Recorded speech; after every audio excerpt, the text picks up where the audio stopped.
Assalamualaikum. Take out your English book, Star Alphabet book. Our next alphabet is X. What is this? X. X for xylophone. क्या है बच्चों ये? xylophone. xylophone क्या होता है? एक इंस्ट्रूमेंट होता है. X for xylophone.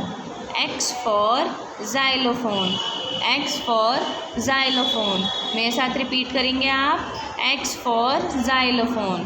X for xylophone.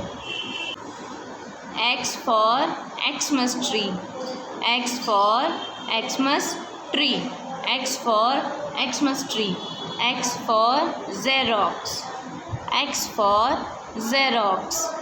X for Xerox. X for Xebec.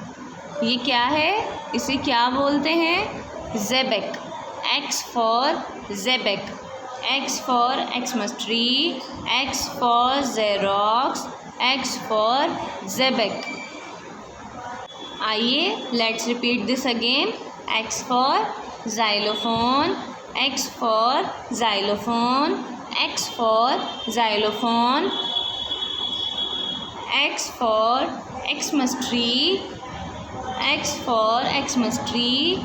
X for Xerox. X for Xerox. X for Xebec. X for Xebec. तो आज हमने कौन सा अल्फ़ाबेट लर्न किया है? X. X for xylophone. X for Xmas tree. X for Xerox and X for Xebec. तो आप सभी बच्चे बहुत ही ध्यान से इसे लर्न करेंगे. Thank you.